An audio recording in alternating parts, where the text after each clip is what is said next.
इस वक्त मैं मौजूद हूँ डीसी ऑफिस श्रीनगर के बिल्कुल सामने और आपको बता दें कि आज जम्मू कश्मीर अपनी पार्टी के लोकसभा कैंडिडेट अशरफ मीर जो सेंट्रल कश्मीर से इस पार्लियामेंट्री इंतखाबात में हिस्सा ले रहे हैं, आज वो पहुंचे डीसी ऑफिस अपने नॉमिनेशन पेपर्स सबमिट करने के लिए और उसके साथ में बड़ी तादाद में लोगों की भीड़ आज इस डीसी चाहे उनकी रेजिडेंसी की बात करें या श्रीनगर की बात करें। फिलहाल आपको आगे भी तस्वीरें दिखाने की कोशिश करेंगे।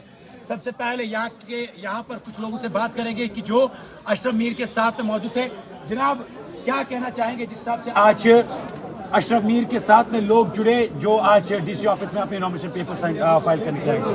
अल्हम्दुलिल्लाह हम पिछले 1 महीने से ग्राउंड लेवल पे काम कर रहे हैं। हमें सिचुएशन का पूरा पता है। इस सीट आराम से हम लाखों के माध्यम से जीत जाएंगे इंशाल्लाह। चैलेंज किसी से अपोजिशन में रीजनल पार्टी है, नेशनल कॉन्फ्रेंस है, पीडीपी है, वहीदुर परा है, आगा सईद आगा रहुल्ला है, तो आप डायरेक्टली कह रहे हैं कि मतलब उनको आप हरा पाएंगे? देखिए, झूठ की और सच की जो जंग होती है ना, तो झूठ कभी जीतती नहीं है।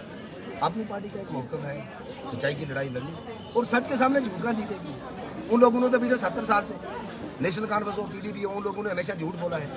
जम्मू कश्मीर के लोगों को खोखले नारे दिए, हजारों नौजवानों को कब्रिस्तानों में पहुंचा दिया, यहाँ के हजारों नौजवानों को अंधा कर दिया पैलेट गन से। ये पीएसए किसने लाया? नेशनल कॉन्फ्रेंस ने। पैलेट गन किसने लाई? पीडीपी ने। इन लोगों ने लाई। तो आज का जो हमारा मुद्दा है, आज का जो मकसद है, वो यहाँ पे जी बताएं। वो यहाँ पे खोखले नारों को लेके नहीं है। आपने कभी ये सुना, कभी ये सोचा, जी कभी ये देखा जम्मू कश्मीर किसे लेकर हिंदुस्तान के पूरे जहदों में हमारे कश्मीरी नौजवान बांधे? कभी उनकी बात किसी लीडर ने की? अपनी पार्टी क्या लग रहा है अपनी पार्टी करेगी? अपनी पार्टी किस लिए लड़ रही है?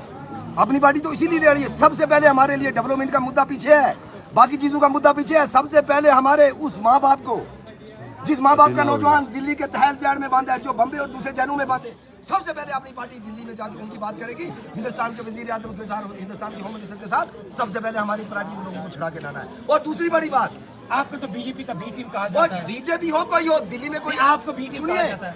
बीजेपी हो, कांग्रेस हो, दिल्ली में उलमाए दीन की हुकूमत भी बनने वाली है। वहाँ पर वो कांग्रेस वाले भी वही है और बीजेपी वाले भी वही है। हमें जम्मू कश्मीर के मुद्दों की बात करनी है। यहाँ के हजारों नौजवानों को एफआईआर लगे हुए हैं, 4-4, 5-5 एफआईआर लगे हुए हैं। वो नौकरी में फार्म नहीं भर सकते, उनको वेरिफिकेशन नहीं मिलती है। उनकी बात कोई पार्टी का रही है? खाली बकवास करे जा रहे हैं। दफा 370-35 से कश्मीरियों को खतरा है। 19 अगस्त 2005 को दफा 370 टूटा। किसी ने हमें कुरान पढ़ने से रोका? किसी ने हमें अजान देने से रोका? जब कोई हम अपने नबी सल्लल्लाहु अलैहि वसल्लम की सुन्नत से रोकेगा, हमें जहाद फर्ज हम कर लेंगे। मुसलमान है, हम लड़ लेंगे। लेकिन हम जिस मुल्क के अंदर रहते हैं, अगर हमारी तकदीर शेख मोहम्मद अब्दुल्ला ने जी बताएं। शेख मोहम्मद अब्दुल्ला ने 1953 में यहाँ वजीर आजम होता था। 1953 में यहाँ वजीर आजम होता था, यहाँ सदर रियासत होता था, सदर रियासत। क्या किया उन लोगों ने?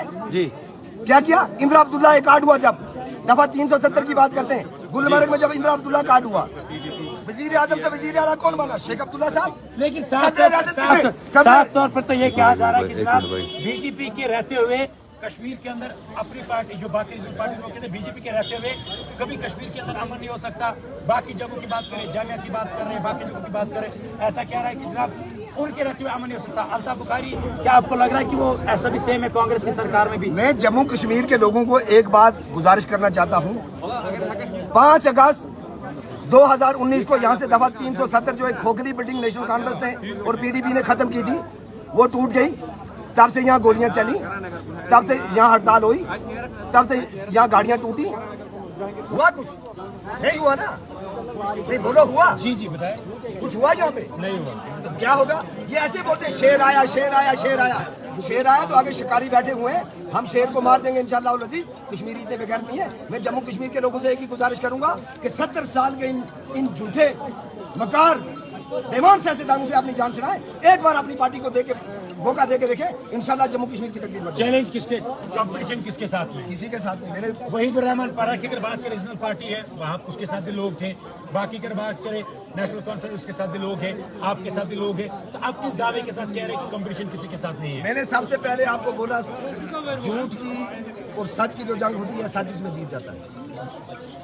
हम सच की सियासत करनी है कि हमारी तकदीर हिंदुस्तान की दिल्ली के साथ लिखी हुई है। हमें जो भी जम्मू कश्मीर के लोगों के मसले हल करने हैं वो हिंदुस्तान के वजीर आजम और हिंदुस्तान की दिल्ली से, अगर यहाँ पर दिल्ली ने जख्म दिए हैं तो उनको मरहम भी हमने दिल्ली से लाके लगानी है। ये सच है। और वो झूठ बोल रहे हैं कि हमें दवा 370 को जाके दिल्ली में डिफेंस करना है।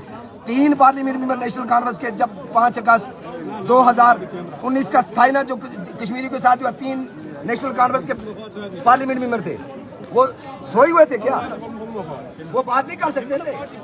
भाई साहब, मैं जम्मू कश्मीर के लोगों को इतना कहना चाहता हूँ, अगर वो कुछ बात नहीं कर सकते थे तो इस्तीफा दे सकते। इस्तीफा दे के यहाँ पर आ जाते कश्मीरी के बीच में कि जब कश्मीरी के साथ में हुआ हमने अपनी कुर्सी को दांत मार दी, लेकिन वो अपनी तनख्वाह के लिए, वो अपने डेढ़ लाख के लिए उन्होंने इस्तीफा भी नहीं दिया। दिल्ली के वहाँ से आवाम से तनख्वाह भी लेते रहे और यहाँ कश्मीरी को भी बनाते रहे। अब सच की सियासत चलेगी कि हमारी तकदीर दिल्ली के साथ है और जम्मू कश्मीर के नौजवानों को जहन से लाना है, यहाँ के बेरोजगार नौजवानों को रोजगार देना है, यहाँ के उन नौजवानों को जिनको FIR लगे वो दिल्ली से बात करके यहाँ की एडमिनिस्ट्रेशन से बात करके खत्म करना है। सबसे बड़ा मुद्दा हमारे लिए। बहुत शुक्रिया हमारे साथ बात करने के लिए। तो आगे भी आपको तस्वीरें दिखा रहे हैं, यहाँ पर बड़ी तादाद में लोग आए थे। अब आगे क्या कुछ और होगा, क्योंकि सियासत के हवाले से वो भी सबसे पहले हम आप तक पहुँचाने की कोशिश करेंगे। तब तक के लिए आप मुझे और मेरे कैमरामैन मीर रईस को दीजिए इजाज़त। अल्लाह हाफ़िज़, अल्लाह के बाद।